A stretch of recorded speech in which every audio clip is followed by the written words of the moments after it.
কাছ থেকে ছিনিয়ে আগের মেয়েগুলো অনেকের কাছে পুরনো হয়ে গেছে, তাই সে নিজে গাড়ি নিয়ে ওই দোকানি লোককে আনতে গেছে। এত সাহস গণপতি গোস্বামী, যার জন্য সে অনেক টাকার মালিক, যার জন্য রাম করে চলছে দুরম্বরী ব্যবসা, সেই পরেশ পালের মুখ থেকে খাবার কিনে দিতে চায়। আমি সব কথা পুলিশকে বলে দেবো। কি বলবি তুই? এই পথ চক্রের খবর তুই কতটুকু জানিস? কতটুকু জানি? সব জানি, সব সব। এই গোস্বামী ভবন ছিল ব্যবসাদার দিবাকর বাণিজ্যের বাড়ি। তার সুন্দরী মেয়ে প্রতিভাকে বিয়ে করে জামাই হয়ে ওই গণপতি গোস্বামী শ্বশুরের বিশাল সম্পত্তির লোক সামলাতে না পেরে তাকে মার্ডার করলো জানোয়ার বেঈমান গণপতি। আমাকে দিয়ে এই পরেশ পালকে দিয়ে মার্ডার করালো। এই ঘরে নিশ্চিন্ত মনে ঘুরছিল দিবাকর বাণিজ্যে। আমি চুপি চুপি এসে এই বন্দুকটা সাইকেলটার বুকে চেপে ধরে পরপর তিনটে গুলি করেছিলাম। তারপর বন্দুকের আওয়াজ শুনে ছুটে এলো গণপতির বউ। জানোয়ারটার হুকুমে আমি তাকেও গলা টিপে মারলাম। ও কি ভয়ঙ্কর! কানতে কানতে ছুটে এলো কিশোর কুমার। আমার মাথায় তখন খুন চেপে গেছে। জানোয়ারটার হুকুমে আমি তাকেও গলা টিপে মারতে চেয়েছিলাম। আপনি তখনই সেই লোক গণপতি গোস্বামী বলছিল, ওকে মেরো না পরেশ।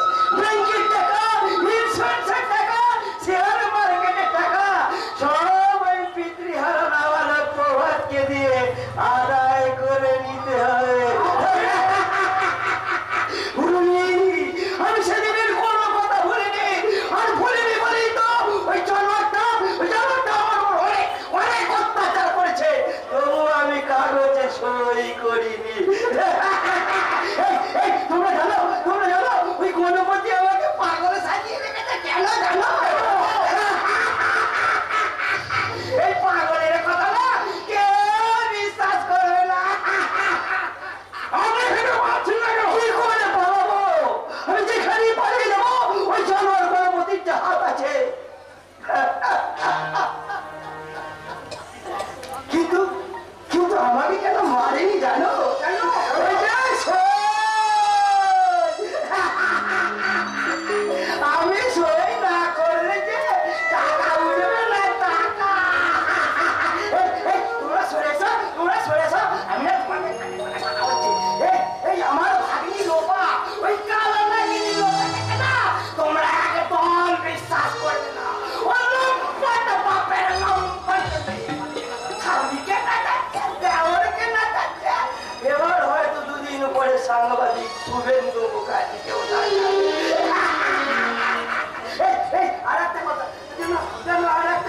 আমাকে পাগল সাজিয়ে দেওয়ার জন্য ওই শুভেন্দু মুখার্জির ফেল করা সম্বন্ধে পবিত্র আমাকে ইঞ্জেকশন দিতে আসছে। জানো এটা ঠিক,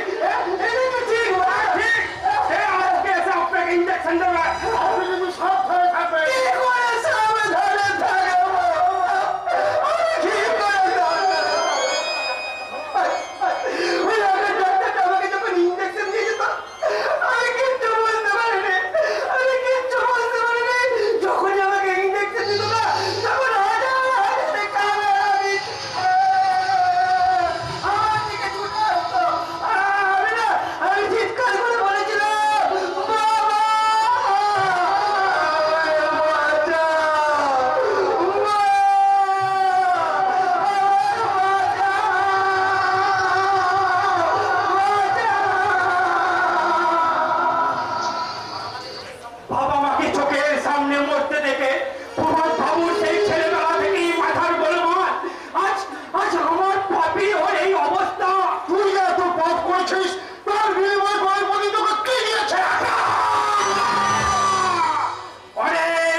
পালিয়ে যাবে। তাই নাকি? তাই তো বলছি আমি আমাকে নিয়ে করবো তুই তুই কি করবি? ছবি করবো, ছবি সুপার হিট ছবি। বিমুক্ত না যেন আকাশ থেকে ঠিকরা পড়া গানটা ছুটে এসে না আমরা নিয়েটা সেটে গেছে। তাই একটু মাংসটা বেশি চাহো চাহো বাড়িতে একটু এক্সাইজ করে না মাংসটা করে নেবে। এবার উঠুন তো আমার সামনে দাঁড়িয়ে একটু অ্যাক্টিং করুন তো। অসংখ্য থাকে তো বেশি না আছে। আপনি কি মনে করছেন আমি কি অভিনেত্রী? শোনান, আমি গণপতি বাবুর পরম আত্মীয়া। আপনি দেখছি বাড়িটাকে কোনো স্টুডিও বলে মনে করে রেখেছেন। সরি ম্যাডাম সরি, কিছু মনে করবেন না।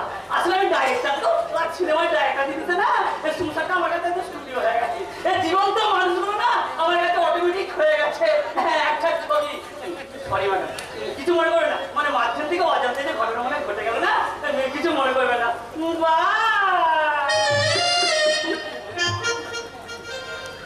পাগল নাকি? ইস, চাপ। আরে এই ড্রয়িং রুমটা কি সুন্দর। নবাবে এই সাততলা বাড়িটা মনে হচ্ছে একেবারে সংমগ্ন রাজপ্রাসাদ। চারিদিকে শুধু টিভি, ফ্রিজ, মিশিবি একটা ঘরে ঘরে আছে। ডিস্টেম্পার হল, মোদের ঘর মেঝে, চারিদিকে শুধু সুখ সুখ আর সুখ। সুখ দেখে তুমি অবাক হয়ে গেলে দিদি।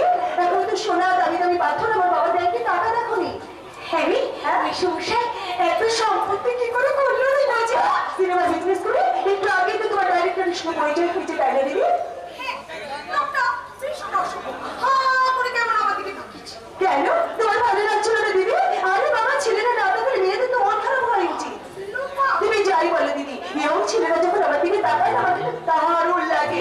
হ্যাঁ, আর তার জন্যই তো এক একদিন এক এক রকম সেজি ছেলেদের দৃষ্টি আমি আকর্ষণ করি।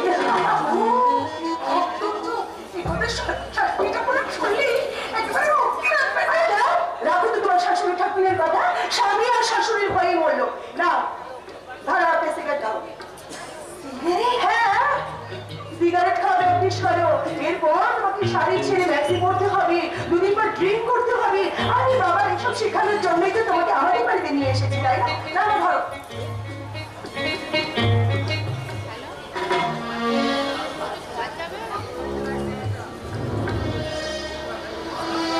দারুণ লাগছে। এই স্টিরিওটা একটু চালিয়ে দে না মাইরি। নাচতে পারে কিনা? থ্যাংক ইউ দিদি, থ্যাংক ইউ। কিন্তু যাই, আর এসব করার জন্যই তো তোমাকে নিয়ে এসেছি। এই কে আছিস? সিরিয়ালটা চালিয়ে দে। আর কথা দিস না।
বিপদ বিপদ যখন আসে তখন একসঙ্গে আসে।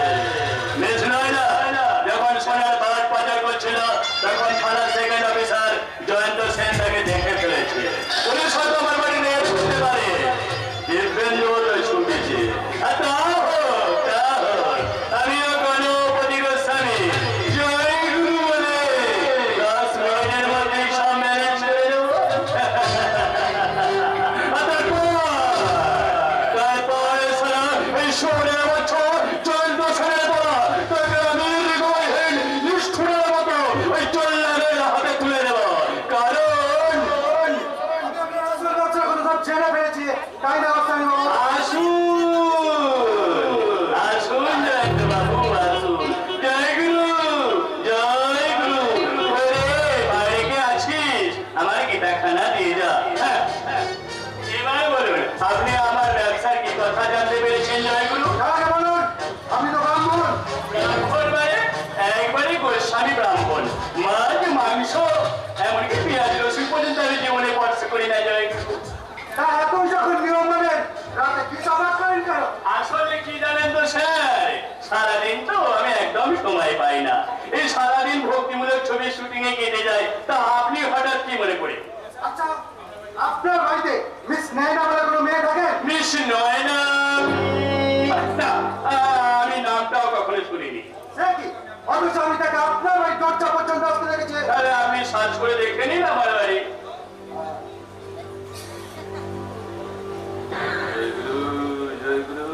কি অফিসার, সার্চ করে কিছু দেখতে পেলেন? না মিস্টার গোস্বামী, হ্যাঁ।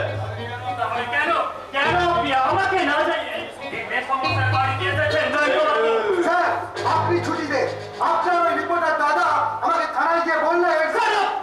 সামনে একটা রিপোর্টারের কথায় আমরা চলবো, এই কথাটা আপনি ভাবলেন কি করে?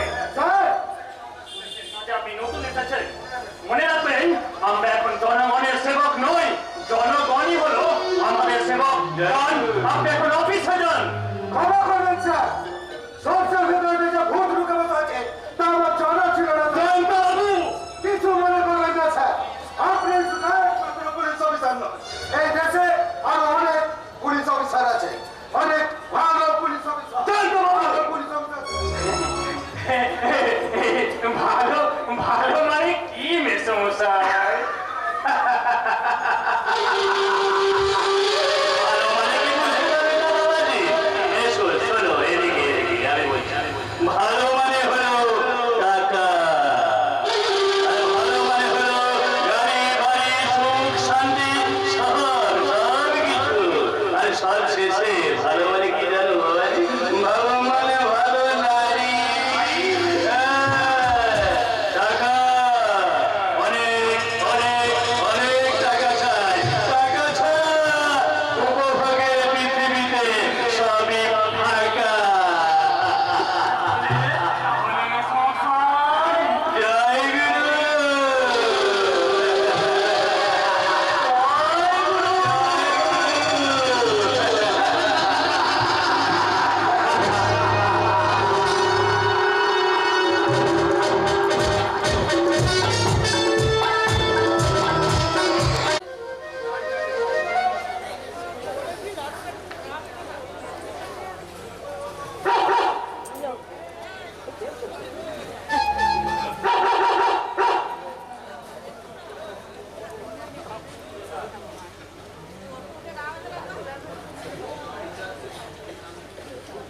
নারী জাতি মুক্তির জন্য নারী কি বেরিয়ে আসতে হবে, এক জনৈক দেশ সেবকের বক্তব্য। কলিকাতা 24শে অক্টোবর স্টাফ রিপোর্টের প্রতিবেদন। কিন্তু কিন্তু আমি অত্যন্ত বেদনার সঙ্গে জানাচ্ছি যে আজকের নারীরা ঘরে থাকে কতক্ষণ, যে তারা ঘর থেকে বাইরে বেরিয়ে আসবে। তারা সকাল থেকে 9টা পর্যন্ত হয়তো বাজার করে, নয়তো গৃহস্থ ঘরের কিছু কাজকর্ম সামলায়। তারপর রবীন্দ্রসঙ্গীত কিংবা নজরুল গীতি গাইতে গাইতে আরো প্ল্যাটফর্মের ভঙ্গিময় সোজা বাথরুমে চলে যায়। তারপর নাকে মুখে গুজে খাওয়া, তারপর ম্যাচিং করা শাড়ি ব্লাউজ পরে ঠোঁটে গালে রং লাগিয়ে রঙিনীর মতো ভ্যানিটি ব্যাগ ঘোরাতে ঘোরাতে সোজা অফিসে চলে যাওয়া। অফিসে গিয়ে ওপরের ফাইল নিচে চালান করে সহকর্মী বন্ধু বান্ধবের সঙ্গে গল্প গুজব আড্ডা কথা মারা মিলিয়ে কেউ চলে যায় বয়ফ্রেন্ডকে নিয়ে সোজা বাবুঘাট নয়তো ইডেন গার্ডেন। কেউ অফিস থেকে বাড়ি ফিরে এসে স্বামীকে নিয়ে কিংবা দেওরকে নিয়ে কমপক্ষে পা দুটো দাদাকে নিয়ে সোজা চলে যায় সিনেমার হলে। সিনেমার পর্দায় সেই বেলাল কাপুরের ছবি দয়া করে আপনার আমার 1 নম্বর সংবাদে দেখুন। আমাকে অজান্তে এগুলো বেড়াতে নিয়ে চলো না, ফেরার সময় মনে রেখো সূর্য মন্দিরটা দেখে আসবো। অনেক টাকা খরচ হয়ে যাবে লোপা। তাতে কি হয়েছে গো, তাতে কি হয়েছে? তুমি তো মামলাকে সত্যি সত্যিকে মিথ্যে করে অনেক টাকা ইনকাম করো। আমি তো আমার ডার্লিংটার জন্য করি। কিন্তু ডার্লিং, আমি যে তোমার কাছে পুরনো হয়ে যাচ্ছি। তাই বুঝি? অযোধ্যা ইলোরার ভুয়া চিত্রে কোনারকের সূর্য মন্দিরের গায়ে খোদাই করা ভাস্কর্যের সেক্স ফিগার দেখে তুমি নিজেকে নতুন করে তৈরি করতে চাও? হ্যাঁ ডার্লিং, আমি তোমাকে আমার জীবনে নতুন করে দিতে চাই। আমার লাইফ এইবারে পুজোর ছুটিতে আমরা দুজনেই বেড়াতে যাবো, কেমন? ঠিক যাবি? আরে তোমার গা ছুঁয়ে প্রতিজ্ঞা করলাম, ঠিক ঠিক।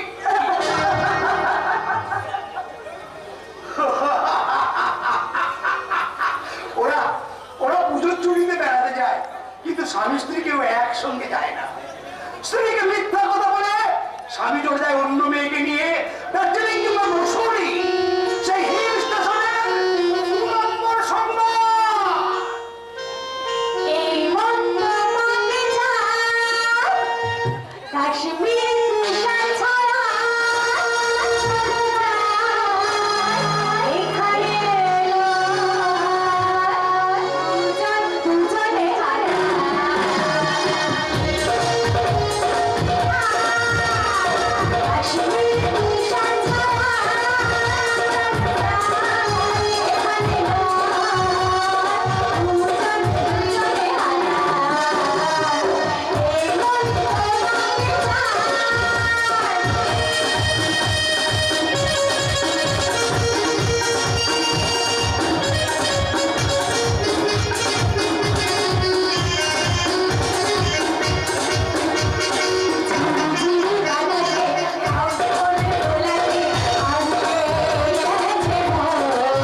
সেই ময়লা কাগজ কুড়িয়ে কুড়িয়ে অখিল সংবাদের বলে বলে যাচ্ছি আজকের সাংবাদিক শুভেন্দু মুখার্জির সঙ্গে দেখা করতে 1937-এর সঙ্গে 1986-র বিস্ময় সংঘর্ষ।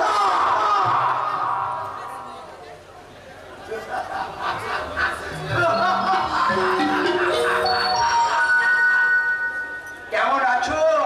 1986 ভালো নেই 1937। কতখানি খারাপ।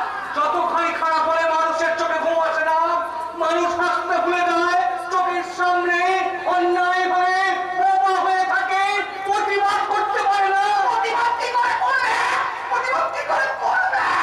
সময় কোথায়? সময় আছে কিন্তু সাহস নেই। সাহস থাকলেও লাভ নেই, কারণ মুখ খুলে লাশ হবে লাশ।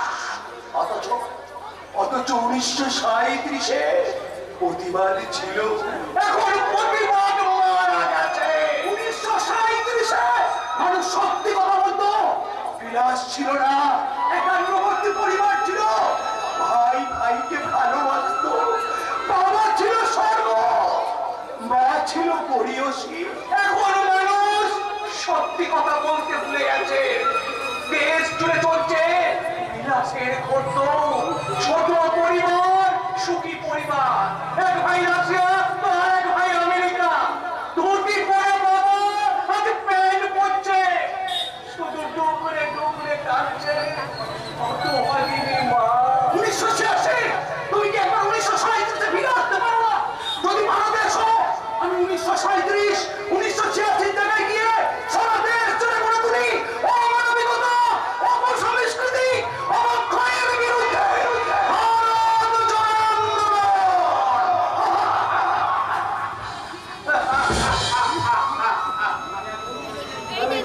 আমি এতক্ষণ ধরে বিগত দিনে ভাবছিলাম কেন কি হবে ভেবে, যে যারা কোন পথে চলেছে, উপাসনার হারিয়ে গেছে রূপা সোনার হাটে। স্ত্রী যেন পরস্ত্রীর মধ্যে এসে বলছে, কি গো সাংবাদিক বাবু, শুনলাম তুমি নাকি বিদিশার বিয়ে ঠিক করেছো। কার মুখে শুনলে?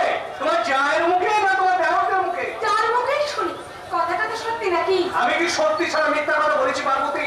তবে বিদিশার বিয়েটা হয়ে গেলে আমি কথা কম বলতে চেষ্টা করবো। তুমি কথা কম বলবে কি বেশি বলবে তা নিয়ে আমার কোনো মাথা ব্যথার দরকার নেই। আমার চাই শুধু টাকা। যারা তোমার গহনা দিয়েছে তারা টাকা দেবে না? দেবী, অনেক অনেক টাকা। তুমি যদি যাও তাহলে তুমিও পাবে। আমার হাত ধরে তুমি নিয়ে চলো সখা, আমি যে চিনি না।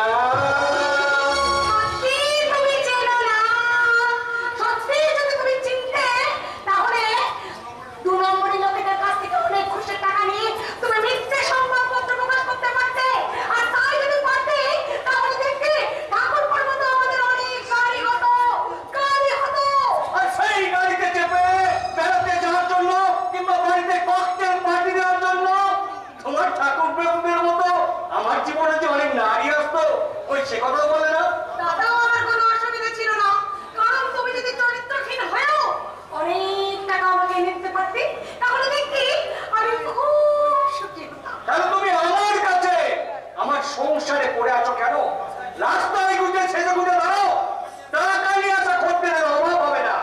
অবজেকশন, আমি তোমার কথায় ঘোর অবজেকশন করছি বড়দা। কে? পুলিশ অফিসার দিব্যেন্দু বাবু নাকি? তোর একার অবজেকশন করার সাহস যদি থাকে তাহলে তোর ব্যারিস্টার মেজ থাকে না। সংসার আদালতের কাজ করাই আমি দাঁড়িয়ে আছি। আর নতুন করে জন্ম নেওয়া বাবা আজ বিচারক হয়ে বসে আছে। তাকে না, মার বোন বিদিশাকে না, তারাও সাক্ষী দেবে। আর তোর আধুনিকা মেজ বৌদি শিখিয়ে দেওয়ার কথাবার্তা ব্যারিস্টার বাবু এসে আমার বিরুদ্ধে মামলা দায়ের করো। যদি এটা আদালত নয়, তবু আমি এই সংসারে প্রত্যেকটি মানুষের কাছে তোমার চরিত্র বিশ্লেষণ করতে চাই। আমার সৌভাগ্য। শুধুমাত্র তোমার একার সন্তান নয় ভারতী, দব্যেন্দু দিব্যেন্দু তোমার সন্তান। তাই ওদের দিকে সমান দৃষ্টিতে তাকানো উচিত। আমি না তাকাবো, তুমি তো তাকাচ্ছ। ওরা তো ধুতি পাত্র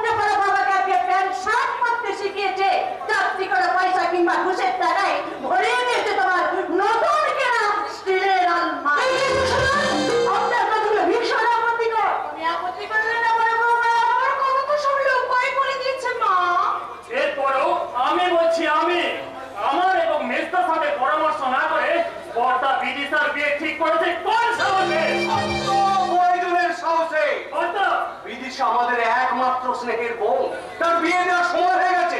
তাছাড়া দেশ এবং সমাজের অবস্থা ভালো নয়, তাই সব দিক বিবেচনা করেই আমি বিদিশার বিয়ে ঠিক করেছি। বিয়ে তো ঠিক করেছো, কিন্তু টাকা পাবে কোথায়? টাকা অত সোনা জোগাড় করবে কোথা থেকে? টাকা তোরা দিবি, সোনা তোরা জোগাড় করবি। মা! তোরা গোপনে গোপনে বাড়ি কিনছিস, গাড়ি কিনছিস, আর একমাত্র বোনের বিয়ের জন্য তোরা টাকা দিতে পারবি না। না, ঠাকুরজি তো লেখাপড়া শিখেছে, আমি বাপের জন্য কুকুর কুকুর করে ঘুরে বেড়াচ্ছে। বলি, প্রেম করতে পারে না? প্রেম করে বিয়ে করতে পারে না?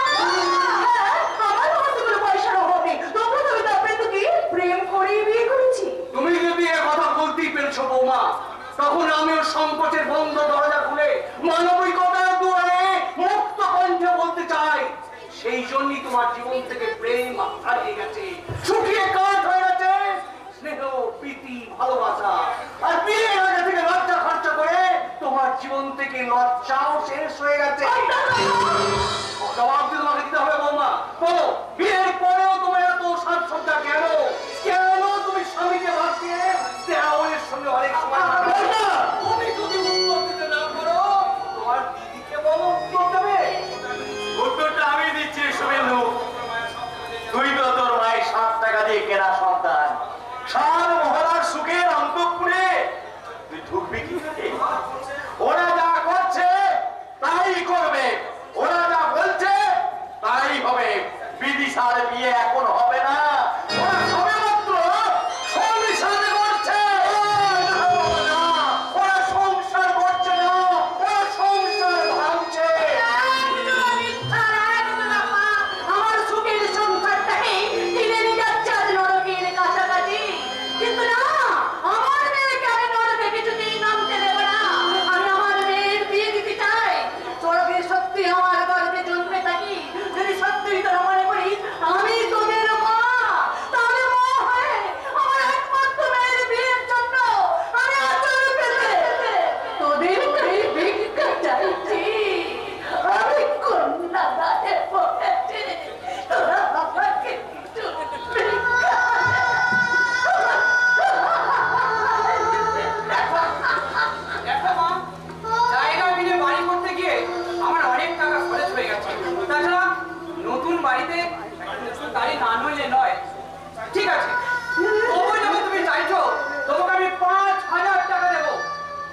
গেছে, কাঁথাটা ছিঁড়ে গেছে। এদেশে কি এমন কোন দর্জি আছে যেই কাঁথাটাকে শিক্ষার ছুঁচ দিয়ে, শাসনের ছুঁচ দিয়ে, আত্মত্যাগের ছুঁচ দিয়ে সেলাই করে দিতে পারবে? পারবে না, পারবে না। তবে কি সত্যি ছেঁড়া কাঁথার মতো ছিঁড়ে যাবে? ভাই ছিঁড়ে যাবে স্বামী স্ত্রী দাম্পত্যের জীবন, ছিঁড়ে টুকরো টুকরো হয়ে যাবে দেশ সেবার রাজনীতি। সুখ ছিঁড়েছে, শান্তি ছিঁড়েছে, কে সেলাই করবে? আজকের সমাজের এই আধুনিক গ্রামের অধীশ্বরীরা বাপন বুবাই টুম্পা ঝুম্পা ঝিলিমিলি তো যে নামগুলো ফুল দিলে উড়ে যাবে, তারা দেশ সেলাই ছুঁচ ধরবে কি করে? তার জন্য বিদ্যাসাগর, রামমোহন, আশুতোষ, রবীন্দ্রনাথ, নজরুল, সুকান্ত, আর চাই 1937-এর চেতনা। আমি দোপাটি আর নীতিশের হৃদয়ে সেই চেতনার বিন্যাস করলাম। কাকাবাবুর দিকে না তাকিয়ে আমার হাত খানা শক্ত করে ধরে না রে ছোট্টা। তোকে গ্রাম ছেড়ে শহরে যেতে দেবো না বোন। আমার টাকা চাই না, বিলাস চাই না, পায়ের তলায় মাটির বদলে ইট সিমেন্ট মোজাইক চাই না। আমার চাই বলো না ছোট্টা, তুমি কি চাও? জোনাকি পোকার প্রদীপ জ্বালা ঘরে ছোট্টা, বাতাবি ফুলের গন্ধ, হালকা রাঙামাটির নিকানো ঘরে সোনা গন্ধের নেশা, ছোট্টা, কচি কচি দুর্বা ঘাসের উপর টুকটাক করে শিশির পড়ার শব্দ। ছোট্টা, আমাকে পাগল করে দেয় বোন। তুই বল তার কি মন চাই এসব ছেড়ে ওই নিষ্প্রাণ শহরে চলে যেতে? শহরে কি আছে? শহরে আছে সুখ, সম্পদ, বাড়ি, গাড়ি। শহরে টাকা, রে টাকা। গায়ে মেঠো রাস্তার দোধারে ওড়ে আকন্দ বন শিউলির গন্ধে বিভোর, ঝাঁকে ঝাঁকে মৌমাছি আর প্রজাপতি। দাদা, শহরে লক্ষপতিরা টাকা দিয়ে টাকা কেনে, ওই টাকার শেকল দিয়ে তারা ভালোবাসাকে বুলি শেখায়। জীবনের যৌবনের রেখায় ফুটে ওঠে সুখ শান্তির বুদবুদ। তাই আমরা আজই এই গ্রাম ছেড়ে শহরে চলে যাব। না, এই গ্রাম ছেড়ে আমরা শহরে যাব না। 1937-এর চেতনা যখন একত্রীভূত, তখন 1986-এর লোভ লালসা বজ্রকণ্ঠে ঘোষণা করে মেরে ফেলবো দেশ। তোকে গলা টিপে কেমন তোকে খুন করে ফেলো জানা। তোর এত বড় সাহস, তুই আমার সোখার পথে কাঁটা দিতে চাস? গণপতি বাবু তোমাকে শহরে ফ্ল্যাট বাড়ি কিনে দিচ্ছে, ব্যাংকে জমি দিচ্ছে হাজার হাজার টাকা। দাদা, আর আমার এই সুখের সামনে যে বাধা দিতে আসবে তাকে আমি গলা টিপে খুন করবো। দাদা, তোমাকে দাদা, তুমি ভুলে যাচ্ছ কেন? দাদা, তুমি ভুলে যাচ্ছ কেন? তোমার সুখের খনি তো আমি, তোমার স্বপ্নের জীবন কাটে তো আমার যৌবন। তবু আমি আমার পরিজনদের ছেড়ে, এই গ্রামকে ছেড়ে তোমার সুখের জন্য ওই শহরে যাব না। হ্যাঁ দাদা, এই আমি গায়ের মাটিতে দোকানে ফুল হয়ে ফুটে থাকতে চাই দাদা। এই গায়ের মা বৌদিদের নতুন সন্ধ্যা বেলায় আমি তুলসী তলায় আঁচল গলায় পিদিম জ্বালতে চাই। আমি চাই আমার লজ্জা ঢাকতে বেনারসি কিংবা ওই সাউথ ইন্ডিয়ান কোনো শাড়ি দিয়ে নয়। আমি চাই আমার খোকন সোনাকে বুকে জড়িয়ে ধরে আমার জীবনের লজ্জাটাকে আড়াল করতে। লজ্জাটাকে আড়াল করতে। জয় হোক। ছুরিতে করতে উত্তম সুখ চায়। এ যুগের নীতির ঈশ্বর নীতিশ বলছে। আমরা চাই গ্রাম করতে। স্বাধীনতার পর অনেক দিন কেটে গেছে, মহানুভব নেতারা সব গ্রামের কথা ভুলে গিয়ে সুন্দরী শহরকে সাজাচ্ছে রাস্তার শাড়ি পরিয়ে, পাতাল রেল, স্টেডিয়াম, পার্ক আর শিশু উদ্যানের ছায়া ব্লাউজ পরিয়ে। গ্রামে ডাক্তার নেই, গ্রামে ভালো লাইব্রেরি নেই, মাস্টার নেই, স্কুল আছে তো চেয়ার বেঞ্চ নেই, হেলথ সেন্টারে ওষুধ নেই, শুধু নেই আর নেই নিয়ে ঘুমিয়ে থাকা এই গ্রামের মানুষদের জাগাতে চাই আমরা। ছোট্টা, আমরা চাই ঝিঙে ফুলে ফোটা সন্ধেবেলায় রেডিওয়ে গায়ের কথা শুনতে,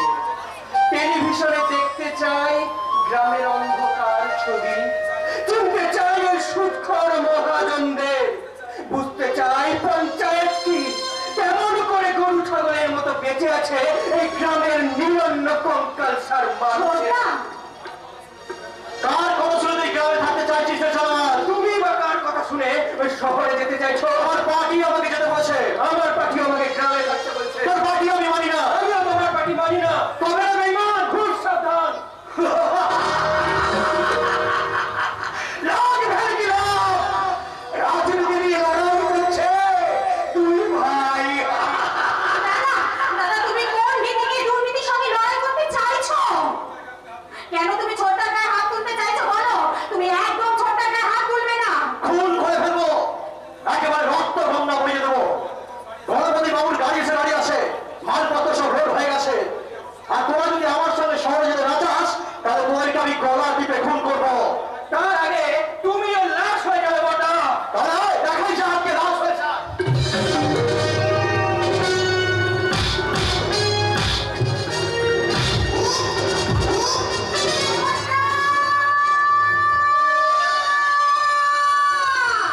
এক রাজনীতি নীতিশের মাথায় আঘাত করে, নীতির নেতা নীতিশ আহত হয়, খবর পেয়ে ছুটে আসে আমার সেকেন্ড পুলিশ অফিসার। আমি কিন্তু আপনাকে অ্যারেস্ট করে আপনার শহরে যাওয়াটা বন্ধ করে দেবো জগদীশ বাবু। আরে আরে একই কথা বলছো জয়ন্ত? আরে তুমি তো আমার খুব কাছের মানুষ, আমি তোমাকে মোটা টাকা ঘুষ দেবো। ঘুষি মেরে আমি আপনার রবির মুখ থেকে ভেঙে দেবো। জয়ন্ত, ঘুষ দিয়ে দিয়ে আপনার প্রশাসন থেকে একবারে পৌঁছে ফেলেছে। এই কয়েক মাস আমি পুলিশের চাকরি করতে বেশ বুঝতে পেরেছি, পুলিশের চেয়ে বেশি দোষী এই পাবলিক। পাবলিকের নামে আপনি একদম দোষ দেবেন না জয়ন্ত বাবু। পাবলিক ভীষণ পবিত্র এবং কর্তব্য পরায়ণ। ওরা পুলিশের কষ্ট বোঝে, আর পুলিশের কষ্ট বোঝে বলেই ওরা 4 আনা থেকে 4 লাখ টাকা পর্যন্ত ঘুষতে আমাদেরকে সাহায্য করে। এই রিক্সা, আমি আপনাকে এই 4,000 টাকা দিলাম। চার দেওয়া হয়ে গেল, এই লোভের পুকুরে চট্টান্তে চার দেওয়া হয়ে গেল। এবার এই প্রত্যাশার মাছগুলো পুরোপুরি কাঁপতে কাঁপতে ছুটে আসবে। তারপর ছলনার বর্ষিতে গাথা প্রতারণার টোপকে নিজেদের মরণগুলোকে নিজেরাই থেকে আনবে, নিজেরাই থেকে আনবে। পুলিশের চাকরি করব অথচ ঘুষ নেব না। আরে বাবা, ঘুষ না নিলেও তোমাকে কি কেউ শ্রদ্ধা করে? না, করে না। কারণ পুলিশ মাত্রই এই সমাজের কাছে ঘৃণার পাত্র।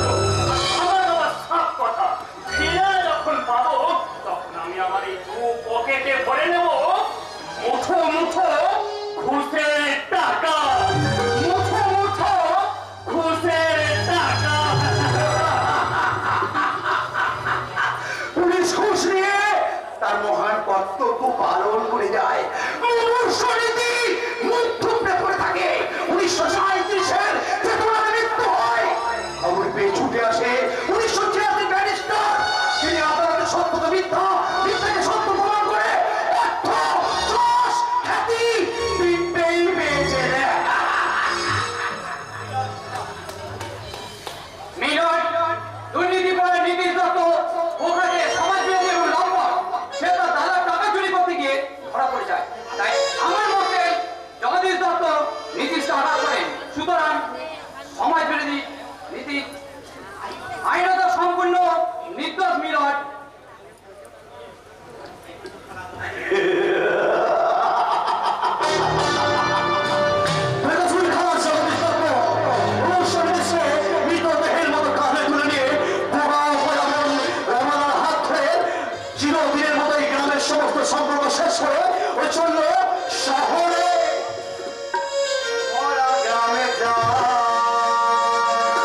শুধু আমার একা?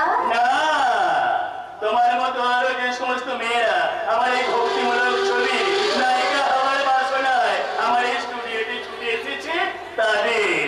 এখন যেমন তুমি ব্লু ফিল্ম করছো তারাও করবে, এখন যেমন তুমি আমাদের সবাইকে আনন্দ দিচ্ছ তারাও দেবে। সেই আনন্দেই বুঝি তোমার মুখে হাসির ঝর্ণা বইছে গালে? না না মানে আমি উপভোগের আনন্দে হাসছি না, আমি হাসছি সবাই যুধিষ্ঠিরের বছর সুনন্দ মুখার্জিকে কায়দা করেছি বলে। আর নিজের পায়রার ওঠার জন্য আমি ওর চাকরিটাকেও খাবো। তুমি এত খাও কেন গালে? তোমার এত খিদে কেন বলতে পারো? তোমাকে তুমি তুমি তোমার সম্বন্ধে খেয়েছো, এমনকি তুমি তোমার শ্বশুরের জীবনটাও খেয়েছো। তোমার স্ত্রী বেঁচে থাকতে তুমি কত মেয়ের জীবন যৌবন সব খেয়ে বুঝাচ্ছো।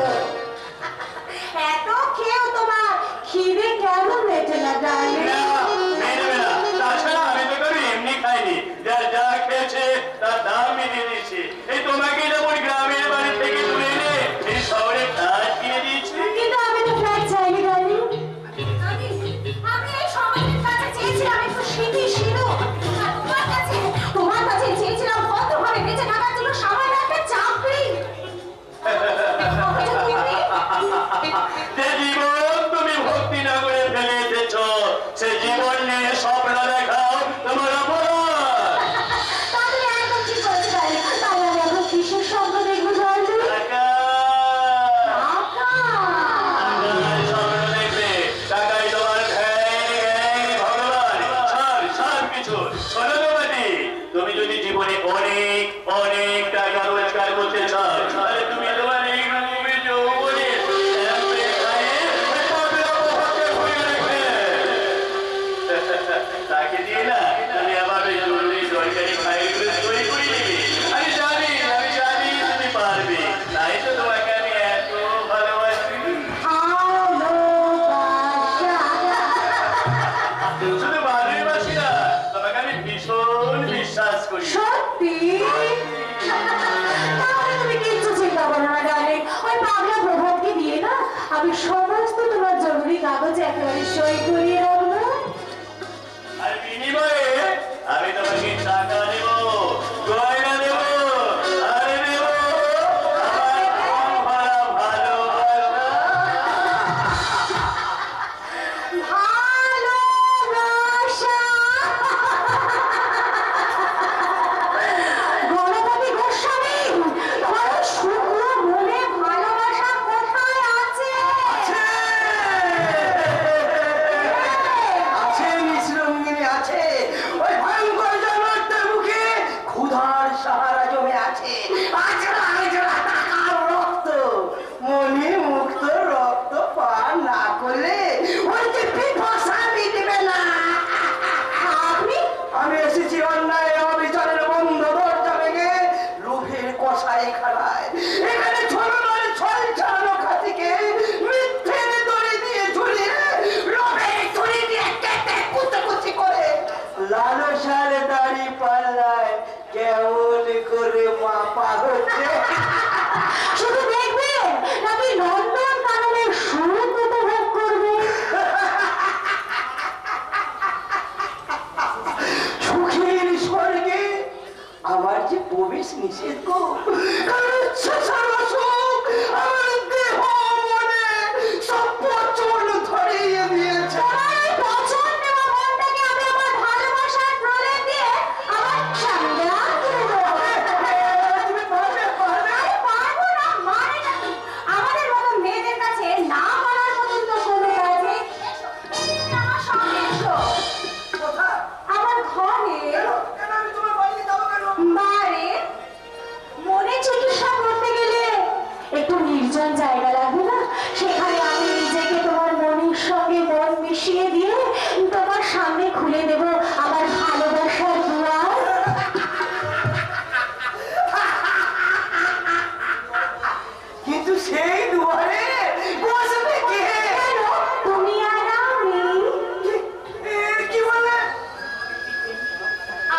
আমি তোমাকে ঠিক এমনি করে জড়িয়ে ধরে আমার বুকের সঙ্গে তোমাকে মিশে তোমাকে আমার সমস্তটুকু ভালোবাসা দিয়ে একেবারে দেউলিয়া হয়ে যেতে চাই, দেউলিয়া।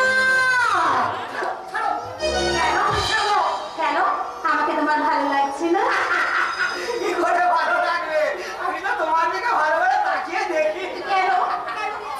তাকাও, তাকাও আমার মুখের দিকে ভালো করে তাকাও। তোমার মুখে আমার মায়ের মতো মমতার হাসি নেই কেন? কেন আছে অবিশ্বাসের ভবনের কোটে না? তাকাও আমার মুখের দিকে। তোমার বুকে কি বিন্দু স্নেহের অমৃত নেই কেন? কেন আছে শুধু ছলনায় বলো? ওই ছলনার বিবরে আমি তোমাকে কিছুতেই নিজেকে আত্মগোপন করতে দেব না। নাচতে যখন নেমেছি তখন ওই লজ্জার ঘোমটা আমি কিছুতেই টানবো না। এসো বলছি, তুমি আমার সঙ্গে এসো। না, আমি তোমার সরে যাব না। তুমি কাল লাগিয়ে গেলি আমি তোমাকে খাবো না। না, আমি না, আমি পালাও। না, আমি তোমাকে কোথাও পালাতে দেব না। আমি আজ তোমাকে আমি একেবারে নিবিড় করে পেতে চাই। তাই তো আমার ভালোবাসার নিমন্ত্রণ স্বরূপ আমি প্রথম উপহার দিলাম তোমার গালে। কি ব্যাপার মহাপুরুষ, ভালোবাসার নিমন্ত্রণ পেয়ে এইভাবে চুপচাপ দাঁড়িয়ে গেল? ভাবছি, ভাবছো? কি ভাবছো? আমি ভাবছি আমার মা ঠিক আমাকে বুকের মধ্যে জড়িয়ে ধরে চুমনে ভরিয়ে দিত। আমার মায়ের দেয়া সেই চুমনে কত স্নেহ ছিল, কত সোহাগ ছিল, কত সান্ত্বনা ছিল। অথচ তোমার দেয়া চুমনে আমার মায়ের মতো এক বিন্দু অনুভূতি নেই কেন? চুপ করো, তুমি চুপ করো। কেন? আমি কেন চুপ করবো? তুমি আমাকে যাই ভেবে থাকো না কেন, আমি তো তোমাকে খারাপ চোখে দেখি না। তুমি তোমার মনের সবটুকু ময়লাকে ওই অনুশোচনার গঙ্গা জলে ধুয়ে আমার মায়ের স্থান তুমি দখল করতে পারো না। ওই জানোয়ার গণপতি গোস্বামী আসার সামনে আমার একমাত্র দিদিকে খুন করেছে, আমার বাবাকে খুন করেছে, আমার উজ্জ্বল ভবিষ্যৎকে খুন করেছে। আমাকে ভালো করে খেতে দেয় না, ভালো পোশাক পরতে দেয় না, ভয়ঙ্কর খিদের জ্বালা আমার গোটা শরীরটা চলে যায়। ওদের কথা না শুনলে আমাকে কুকুরের মতো মারে। বলো না, তুমি বলো না, আমার চলে যাওয়ার জীবনটাকে তুমি তোমার মমতার আঁচল দিয়ে ঢেকে রেখে আমাকে নিজ্ঞাত আত্মহত্যার হাত থেকে বাঁচাতে পারো না। জানি না, আমি যে তোমাকে কিছুতেই কোনো কথা দিতে পারছি না, তবে আমি চেষ্টা করব। শোনো, এই নরকে তুমি আর এখানে থেকো না, এখান থেকে যত তাড়াতাড়ি সম্ভব তুমি পালিয়ে যাও। আর আমাকে জিজ্ঞাসা না করে এরা যদি কোনো কাগজে তোমাকে সই করতে বলে তাহলে তুমি সই করবে না, চলে যাও, এখান থেকে তুমি চলে যাও। এখানে আর এক মুহূর্ত তুমি দাঁড়িয়ে থেকো না। তুমি যাওয়ার সময় আমি তোমাকে একটা প্রণাম করে যাও। না, যদি পারো তাহলে আমাকে প্রাণ ভরে অভিশাপ দিয়ে যাও। তাহলে আমাদের মতন বারাঙ্গনাদের যে প্রণাম দেওয়ার কোনো অধিকার নেই গো। প্রণাম দেওয়ার কোনো অধিকার নেই। কে বলে তোমায় পারাঙ্গনা মা? কে থুতু দেয় ও গায়ে? হয়তো তোমাকে স্তন্য দিয়েছে সীতা সরস্বতী মায়ের। সর্ববেশ্যা সীতাচির পুত্র হলো মহাবীর দ্রোণ, কুমারের ছেলে বিশ্বপুত্র কৃষ্ণ দৈবন। কে হলো হে মহাবিপন্থী, কে আমার ঘৃত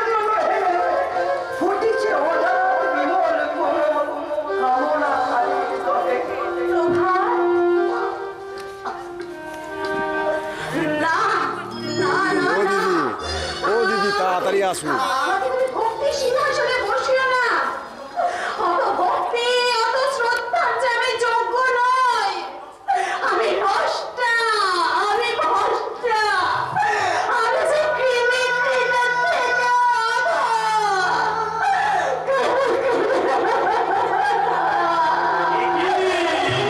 তোমার চোখে জল, জয় গুরু। তুমি কাঁদছো? না না, সত্যি করে কাঁদিনি।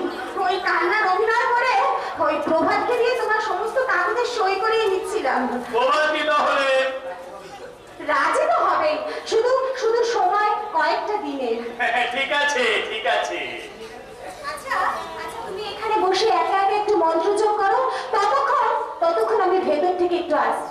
কোথায় যাচ্ছ ডার্লিং? আরে ওই পাগলাদের সঙ্গে এতক্ষণ অভিনয় করতে করতে না আমার গলাটা একেবারে শুকিয়ে গেছে। তাই খানিকটা ফ্যাট 69 গলায় ঢেলে আমার মন আর যৌবনটাকে একটু চাঙ্গা করতে যাচ্ছি।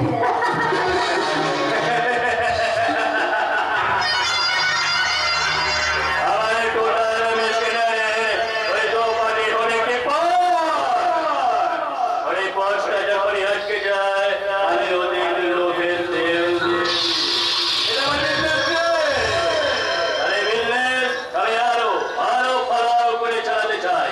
তার জন্য আরো পার্টস লাগবে। গণেশ, শেতল, রামকৃষ্ণ, তপেন্দু, দীপেন্দু এদেরকে আমি আমার মেশিনে অলরেডি সেটিং করে দিয়েছি। আর পার্বতীকে রেখেছি এক্সট্রা। আর মহাদেব মুখার্জি আপাতত আমার মেশিন মেরামতির দায়িত্ব। আর আপনি আমি জগদীশ দত্ত, কৃষ্ণবাড়ির দাদা। আমাকে চিনতে পারছেন স্যার? জয় গুরু, জয় গুরু। নিশ্চয়ই চিনতে পারছি জগদীশ বাবু। আপনি আপনি হচ্ছেন আমাদের এই ভক্তিমূলক ছবি নায়িকা, মানে দোপাটির দাদা। তাই গুরুদেবের আদেশে আজ থেকে আপনাকে আমি আমার এই হোটেলে ম্যানেজার পদে বহল করলাম। যান ভেতরে গিয়ে চার্জ বুঝে নিন। শ্বাস বুঝে নেওয়ার আগে আপনাকে একটু বুঝে নিয়ে যেতেন স্যার। জয় গুরু, জয় গুরু। আমাকে বোঝবার কিছু নেই বাবাজি। আমি নিষ্ঠাবান গোস্বামী ব্রাহ্মণ। আমি স্পর্শ করি না। আর মদ কি আমি জানি না? আরে পর নারী। জয় গুরু, আমার কাছে মায়ের মতো। আপনি মানুষ নন স্যার, আপনি মানুষ রূপী দেবতা। আপনি সংসারের এক সর্বত্যাগী সন্ন্যাসী। জয় গুরু, জয় গুরু।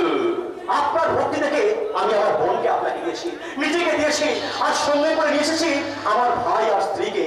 দয়া করে আপনি তাদের দেখবেন স্যার, আপনি তাদের দেখবেন। দেখবো বই কি, নিশ্চয়ই দেখবো। আমি যে সংসারে সর্বত্যাগী সন্ন্যাসী।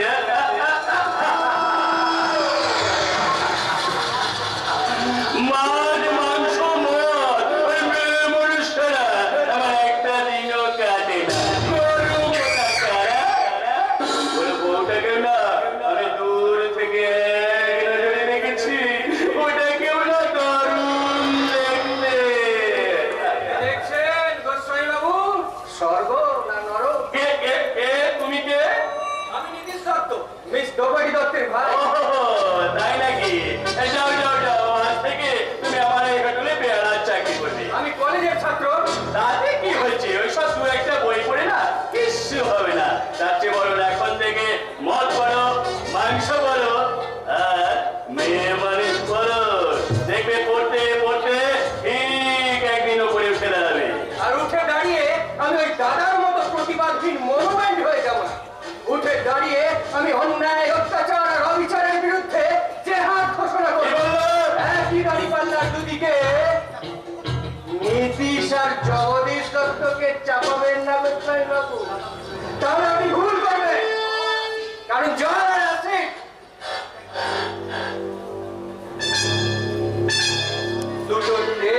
সত্যবান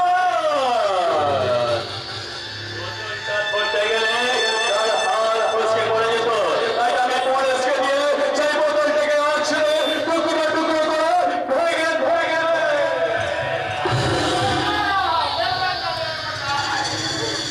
বোতলে যদি একটু মদ থাকে তো আমার এই পেয়ালাটায় ঠেলে দে। বোতলটা মারা গেছে বেআই মশাই। আমার জীবন্ত বোতলটা বড় পিপাসা। এটাকে আছড়ে ভেঙে দেন। কেন নেবে না? যাবে না। এই পেয়ালাটাকে গাওয়ার দিয়ে বসে আছে 7 টাকার সন্তান। আর এই পেয়ালাটা এমন ধাতু দিয়ে গড়া 7,000 টাকার টাকাতেও পাবে না।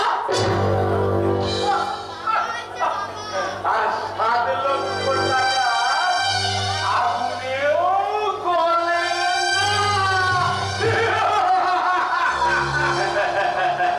জয় গুরু, জয় গুরু। রামকৃষ্ণ আর তোতাপুরীর কথা তো এই কথা সবাই বুঝতে পারে না। স্যার, আমি বুঝবো। আমার নেগেটিভ ফিল্ম যখন পর্দায় দেখানো হয় স্যার, তখন তাদের ছায়া দেখা যায় স্যার, কিন্তু কায়া দেখা যায় না। অস্তিত্বকে